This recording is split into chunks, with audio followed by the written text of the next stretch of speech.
Baik, bismillahirrahmanirrahim. Assalamualaikum warahmatullahi wabarakatuh. Dengan nama Allah yang Maha Pengasih lagi Maha Penyayang, Alhamdulillah. Dipanjatkan kehadratnya kerana dengan limpah dan kurnianya dan izinnya dapat kita bertemu dalam forum bicara profesional yang akan membincangkan tentang isu-isu pentaksiran pendidikan Islam sekolah rendah di Malaysia dan cara mendepaninya serta perkaitannya dengan etika keguruan. Atau lebih spesifiknya adalah integriti dalam urus tadbir pengurusan peperiksaan. Mudah-mudahan rahmat Allah akan terus memayungi rahmat bagi forum secara maya kita ini, insya-Allah. Baik, tanpa melengahkan masa, saya perkenalkan terlebih dahulu panel kita yang pertama iaitu Puan Nurul Hikmah binti Abdullah daripada SK Air Kuning Kampar Perak. Beliau telah berpengalaman selama 20 tahun dalam bidang perguruan dan sangat mahir dalam pengurusan peperiksaan kerana beliau juga merupakan penggubal jadual spesifikasi ujian pendidikan. Apa khabar Puan Hikmah? Alhamdulillah sihat saudari. Alhamdulillah.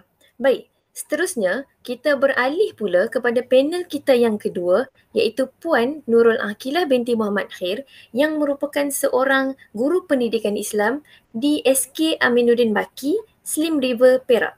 Beliau merupakan setiausaha peperiksaan di sekolah beliau dan juga merupakan ketua jurulatih utama dalam menggubal soalan UUPSR peringkat kebangsaan. Apa khabar Puan Aqilah? Alhamdulillah sihat. Alhamdulillah sihat-sihat belaka ya. Baik, dan kita beralih pula kepada panel jemputan kita di mana kita telah menjemput beliau khas untuk anda semua disebabkan kehebatan yang ada pada beliau. Orang yang saya maksudkan itu tidak lain tidak bukan adalah Encik Muhammad Rizaimi bin Husin. Beliau merupakan bekas peguam dan kini bertukar profession sebagai seorang guru pendidikan Islam dan berkhidmat di SK Bayan Lepas, Pulau Pinang. Dan beliau juga merupakan seorang guru disiplin di samping merupakan ketua penyelaras pentaksiran bilik darjah PBD di Sekolah Bayan Lepas. Jadi beliau memang merupakan seorang yang sangat berkemahiran dalam selok-belok etika, accountability dan yang melibatkan integriti seseorang penjawat awam, terutamanya guru dalam urus tadbir pengurusan peperiksaan. Apa khabar Encik Ruzaimi?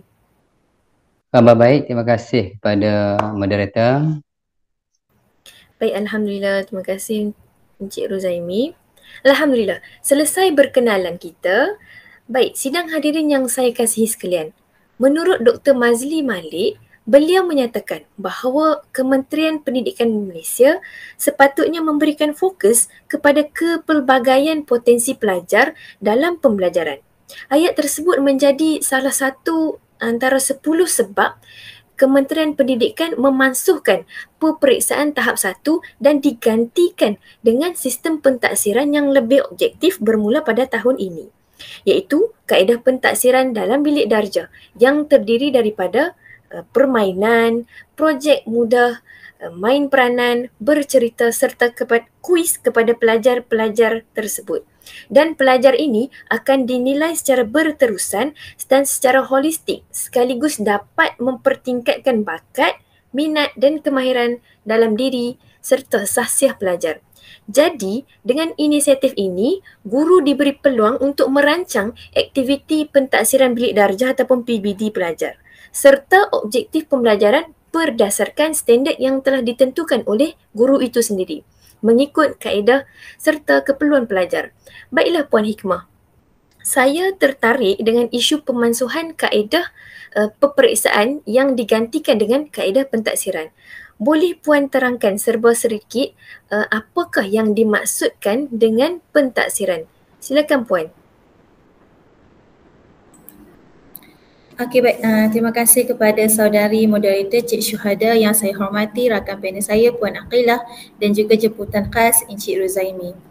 Berkenaan dengan soalan tentang maksud pentaksiran, Menurut Dewan Bahasa dan Pustaka, pentaksiran membawa maksud perihal atau menaksir. Pentaksiran adalah satu proses untuk kita dapatkan maklumat dan seterusnya membuat penghakiman serta pertimbangan tentang sesuatu proses pendidikan. David Payne dalam bukunya Applied Educational Assessment Second Edition 2003 ada mendefinisikan pentaksiran ini sebagai integrasi proses untuk mengumpul maklumat, menginterpretasi maklumat, memberi nilai kepada maklumat dan membuat keputusan berdasarkan interpretasi ke atas maklumat. Jadi pentaksiran ini merupakan satu proses yang berterusan terhadap bukti pembelajaran dalam membuat pertimbangan yang konsisten ke arah menambah baik murid dan juga pengajaran guru. Mengenai pentaksiran bilik darjah PBD yang autentik lebih bersifat holistik serta dapat mengukur potensi sebenar murid secara lebih bermakna. Ianya merupakan pentaksiran yang berterusan dalam sesi pengajaran dan pembelajaran bagi mendapatkan maklumat tentang perkembangan, kemajuan, kebolehan dan juga pencapaian murid. Dan pentaksiran bilik darjah ini boleh dilakukan sama ada secara formatif ataupun sumatif. Terdapat 3 pentaksiran iaitu pentaksiran pembelajaran, pentaksiran tentang pembelajaran dan akhir sekali adalah pentaksiran sebagai pembelajaran. Untuk itu sahaja yang saya dapat jelaskan tentang maksud pentaksiran. Saya kembalikan kepada saudari moderator. Baik, terima kasih atas penerangan yang sangat jelas daripada Puan Hikmah sebentar tadi. Soalan seterusnya iaitu kepada Puan Akilah. Guru yang sentiasa menjaga etika dan accountability dalam profesionalisme keguruan ini pasti akan berintegriti dalam melaksanakan tugasnya dengan penuh amanah, kejujuran, keikhlasan dan penuh kasih sayang kepada murid-murid. Justru boleh Puan Akilah terangkan apakah yang dimaksudkan dengan seseorang guru itu beretika dalam profesionalisme keguruan. Silakan Puan Akilah. Terima kasih kepada saudari moderator dan juga barisan panel yang bijaksana. Baiklah, merujuk kepada soalan moderator berkenaan maksud etika, saya rujuk definisi dalam Kamus Dewan, Bahasa dan Pustaka. Etika membawa maksud prinsip moral atau akhlak atau nilai-nilai akhlak yang menjadi pegangan seseorang individu atau sesuatu kumpulan. Menurut ahli falsafah, etika merujuk kepada peraturan perilaku dan adat kebiasaan manusia dalam pergaulan antara satu sama lain. Aturan ini juga menegaskan perkara yang benar dan perkara yang salah. Perkataan etika atau ethics berasal daripada perkataan Yunani iaitu ethos yang bererti norma-norma, nilai-nilai, kaedah-kaedah dan ukuran-ukuran untuk tingkah laku manusia yang baik. Bagi seorang guru, kod etika profession merupakan peraturan untuk membantu guru dalam mematuhi prinsip-prinsip yang termaktub agar dapat menjaga imej profession keguruan. Oleh yang demikian, para guru tidak akan melakukan sesuatu yang tidak diizini serta mencemarkan imej profession keguruan. Terdapat 3 aspek yang merupakan fungsi utama kod etika profession iaitu yang pertama adalah memberi pedoman kepada setiap ahli dalam profession tentang prinsip profesionalisme yang dirangka. Hal ini bermakna setiap ahli dalam profession sedia maklum perkara yang boleh dilakukan dan perkara yang tidak boleh dilakukan. Yang kedua adalah merupakan kawalan sosial untuk masyarakat atas profession yang berkaitan. Hal ini bermaksud etika profession dapat menyediakan pengetahuan kepada masyarakat supaya mereka lebih memahami kepentingan sesuatu profession sehingga memungkinkan kawalan mereka terhadap para profesional dalam bidang kerjaya. Dan yang ketiga, membantu profesional mencegah campur tangan pihak di luar organisasi profession tentang hubungan etika dalam keanggotaan profession. Di Malaysia, seorang guru perlu mematuhi kod etika keguruan. Antara tanggungjawab yang perlu dilaksanakan oleh seorang guru termasuklah tanggungjawab terhadap murid, ibu bapa, rakan sejawat, masyarakat dan negara. Kod etika keguruan ada dipaparkan di halaman depan buku persediaan mengajar. Baik, itu sahaja daripada saya. Saya serahkan semula kepada saudari moderator. Baik, terima kasih Puan Akilah atas penerangan yang cukup jelas sebentar tadi. Jadi, berdasarkan penerangan daripada panel yang pertama dan kedua sebentar tadi, dapat kita lihat bagaimana guru ini perlu menjaga etika atau lebih khususnya berintegriti dalam urus takbir peperiksaan yang kini disebut sebagai pentaksiran. Soalan seterusnya, kita beralih kepada panel ketiga kita iaitu Encik Ruzaimi bin Husin.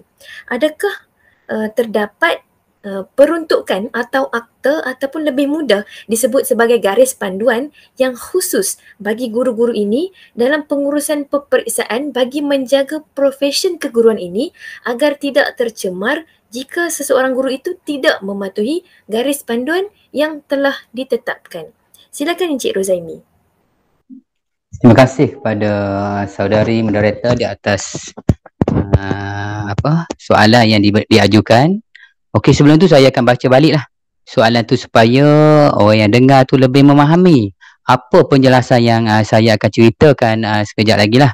Okey, soalannya, adakah peruntukan atau akta atau lebih mudah disebut sebagai garis panduan yang khusus bagi guru-guru yang menjaga peperiksaan supaya profesion keguruan tidak tercemar jika seseorang itu mematuhi garis panduan yang ditetapkan? Jawapan dia, ya.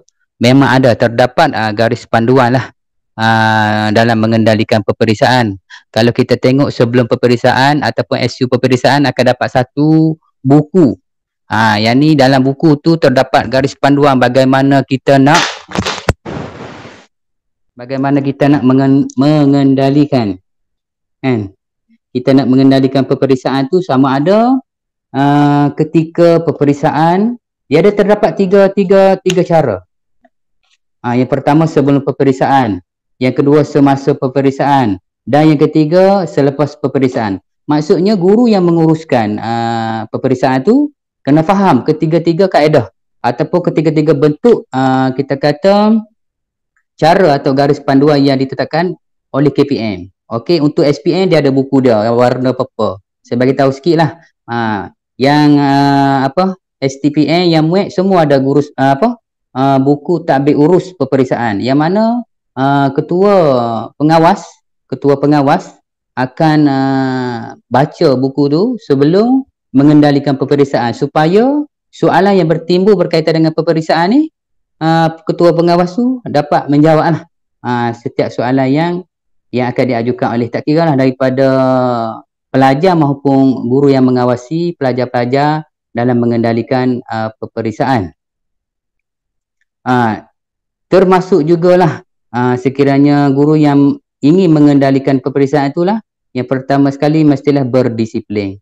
Ini merupakan satu kita kata kekuatan lah dalam mengendalikan peperiksaan, yakni guru tu berdisiplin lah. Okey, saya rasa tu untuk kita kata jawapan apapun kupasan lah berkaitan dengan soalan yang diajukan oleh Cik Syuhada tadi. Saya kembalikan kepada Cik Syuhada. Baik, terima kasih. Terima kasih Encik Ruzaimi di atas penerangan yang sangat jelas sebentar tadi. Benar tuan-tuan dan puan-puan sekalian, jika sudah menjawat jawatan sebagai seorang guru, maka memang perlu berdisiplin dan bersikap adil terhadap setiap pelajarnya tanpa mengira faktor-faktor mental, emosi, ekonomi, sosial, keturunan ataupun agama murid tersebut. Baik, seterusnya Puan Hikmah. Sebentar tadi Encik Ruzaimi sudah menjelaskan kepada kita tentang memang wujud ataupun memang ada garis panduan khas bagi guru-guru untuk diikuti dalam menjaga etika profesion keguruan khususnya dalam urus takbir peperiksaan. Namun, masih timbul lagi isu warga pendidik ini yang tidak beretika dalam membuat pentaksiran terhadap murid-murid. Bolehkah Puan Hikmah jelaskan tentang isu yang kita patut jauhkan sebagai seorang guru? Silakan Puan Hikmah. Okey, baik, terima kasih sekali lagi kepada saudari moderator yang cantik manis. Saya tertarik dengan soalan daripada Cik Syuhada tadi tentang isu yang timbul berkaitan pentaksiran.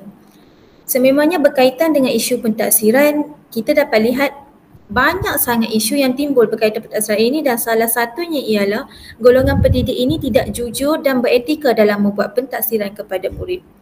Sebagaimana yang kita sedia tahu, objektif pentaksiran ini mempunyai dua tujuan yang utama, iaitu kepada guru dan juga kepada murid. Dan melalui pentaksiran ini, guru dapat mengesan pengetahuan sedia ada murid serta perkembangan murid tersebut secara menyeluruh.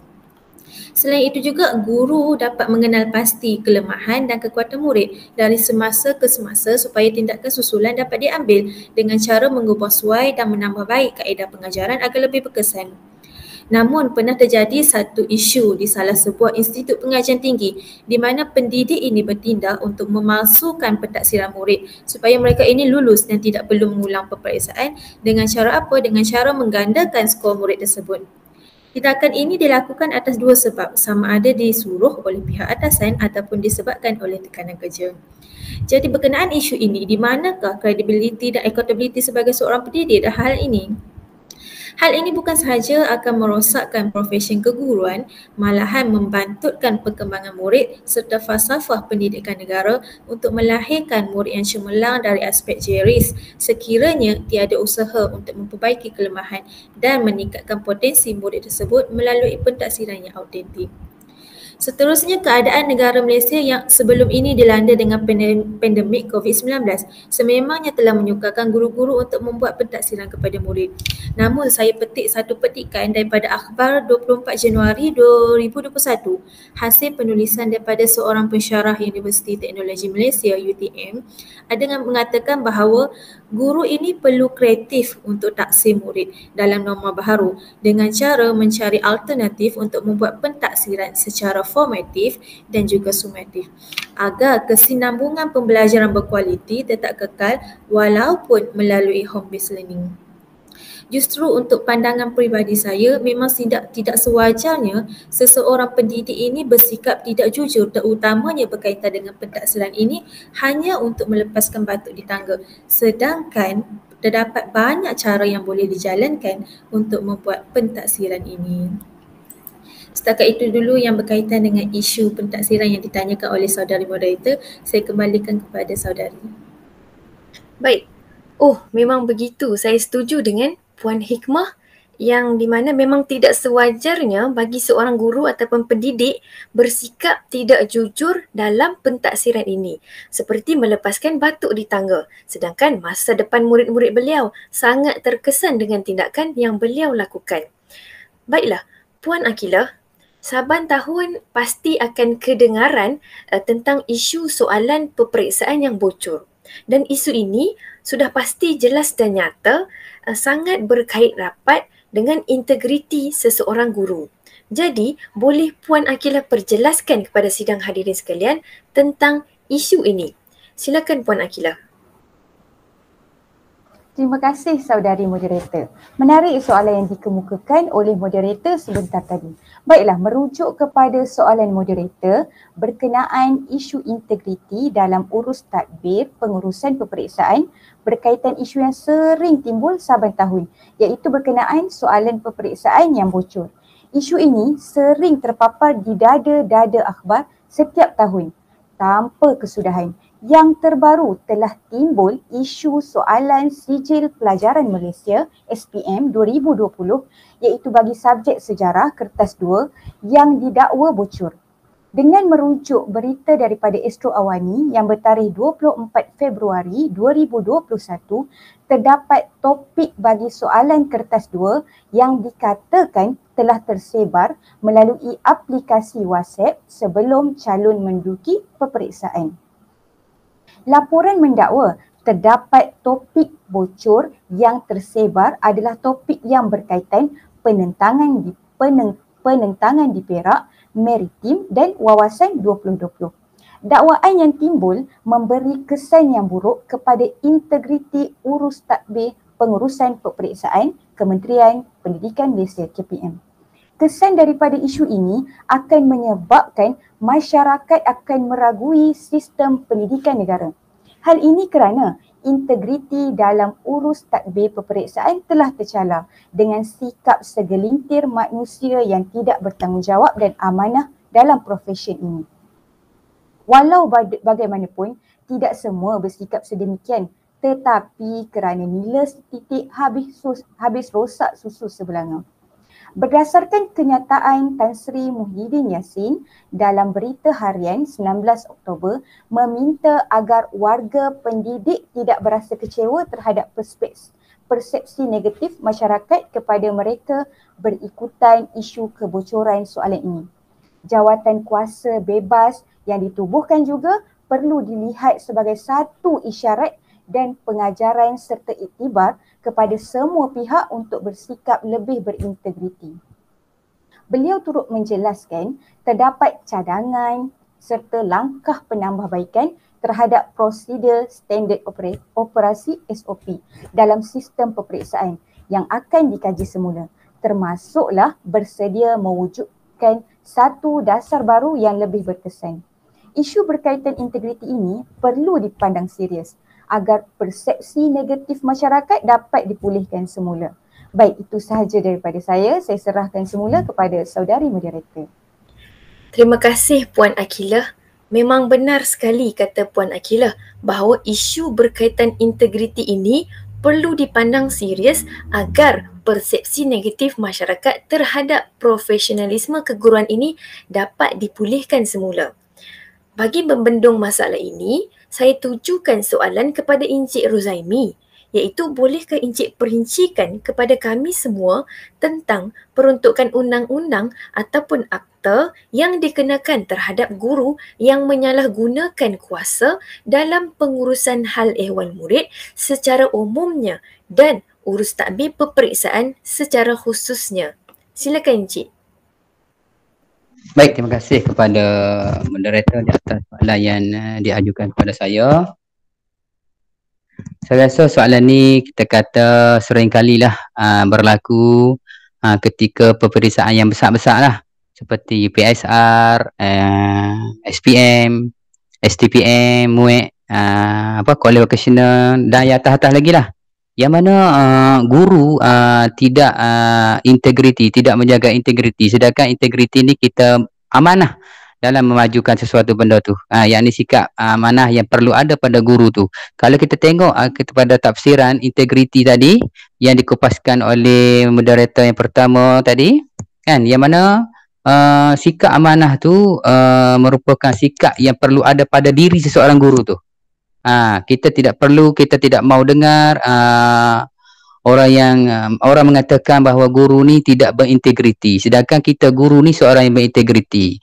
Jika ditengok dalam peruntukan undang-undang, yang mana dalam peraturan dan tata tertib penjawat awam, guru perlu patuhi aspek kelakuan dan tata tertib seperti yang terkandung dalam peraturan kelakuan tata tertib 1993 pindaan 2002, yang mana dalam peraturan yang keempat kurungan 1, peraturan 4 kurungan 1, yang mana guru ditegah membocorkan rahsia kerajaan dan menentang kerajaan, menggunakan nama guru sebagai kepentingan peribadi, menggunakan pengaruh dan juga mencemarkan imej guru. Jadi sekiranya guru tu kita kata menyalahgunakan kuasa, jadi imej sebagai seorang guru ni tercemar, walaupun kita kata salah seorang sahaja guru yang lakukan perkara tersebut, akan tetapi orang kata semua guru terlibat. Jadi sesuailah dengan kerajaan hadirkan peraturan 4 kurungan 1 ni, dia kira guru tu membocorkan rahsia kerajaan. Sedangkan berkaitan dengan peperiksaan ni sulit. Kalau kita tengok di kertas soalan tu ataupun di muka depan tu sulit. Sulit. Jadi kalau guru tu faham maksud sulit, dia tidak boleh membocorkan rahsia yang ada dalam tu, seperti yang berlaku dalam dalam laporan Astro Awani tadi tu, kan. Okey, baik. Okey, sekiranya dilihat lagi secara mendalam, yang mana terdapat seksyen yang boleh didakwa terhadap guru-guru yang menyalahgunakan kuasa. Yang mana sekiranya terdapat guru yang buat penyalahgunaan kuasa ataupun lakukan penyalahgunaan kuasa terhadap peperiksaan tadi, guru tersebut kita kata guru yang tahu akan perkara yang berlaku tu, report kepada guru besar ataupun pengetua, pengetua akan panjangkan kepada PPD, PPD akan panjangkan kepada JPN, JPN akan panjangkan kepada KPN. Supaya apa? Supaya orang yang ataupun guru yang kita kata menyalahgunakan kuasa tadi sedar akan kesalahan yang dia lakukan. Mungkin hari ni satu orang selamat, besok akan berlaku lagi kes. Kita tak mau kes tu akan berulang kali, kan? kita perlu laporkan kepada pihak atasan lah, supaya pihak atasan mengambil tindakan kepada guru yang menyalahgunakan kuasa yang diberikan kepadanya. Mungkin saya boleh jelaskanlah beberapa perkara. Biasanya amaran diberikan kepada guru, akan tetapi setelah amaran yang diberikan kepada guru, guru tersebut masih melakukan, kita ada beberapa lagi kita kata peruntukan undang-undang ataupun denda.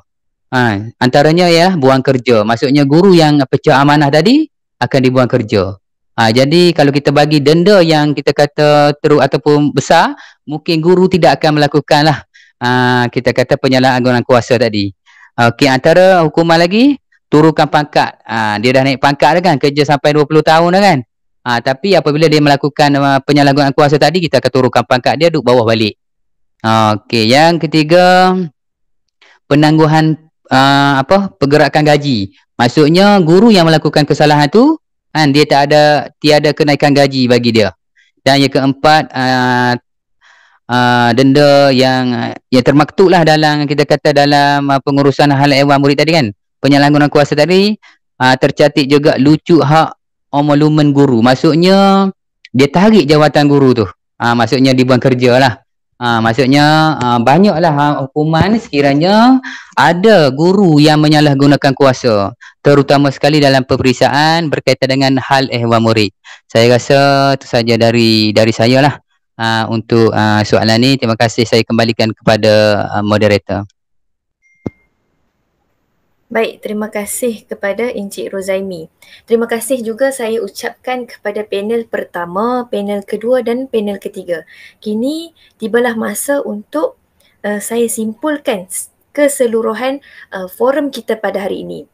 Baik, sebagai pengakhir kalam, bolehlah jika saya membuat kesimpulan secara keseluruhannya, iaitu guru seharusnya bersikap terbuka dan profesional dalam membuat pertimbangan serta memberi justifikasi terhadap perkembangan dan penguasaan pembelajaran murid-murid. Sikap terbuka dan profesional ini mencerminkan sikap amanah dan integriti seseorang guru itu serta memupuk keyakinan pentadbir, guru, murid dan juga ibu bapa terhadap pertimbangan profesional yang telah dilakukan oleh guru-guru. Sebentar tadi Encik Rozaimi juga telah menjelaskan kepada kita bahawa terdapat banyak keburukan jika seseorang guru itu melakukan salah guna kuasa, seperti disekat kenaikan pangkat ataupun diturunkan pangkat, disekat juga kenaikan gaji dan sebagainya. Jadi profesion keguruan ini sama juga seperti profesion kejuruteraan, perubatan dan juga guaman, di mana keguruan ini mempunyai kod etikanya yang tersendiri. Setiap guru dikehendaki mematuhi kod etika yang telah ditetapkan demi menjaga status, akhlak dan juga maruah profesionalisme keguruan ini. Jadi saya rasa sehingga itu sahaja forum kita pada hari ini. Saya ucapkan sekali lagi ribuan terima kasih kepada Puan Akilah, Puan Hikmah dan juga Encik Rozaimi atas kerjasama dan penjelasan yang diberikan kepada sidang hadirin yang saya hormati sekalian. Dengan itu saya akhirkan dengan forum ini dengan Assalamualaikum warahmatullahi wabarakatuh. Waalaikumsalam warahmatullahi wabarakatuh.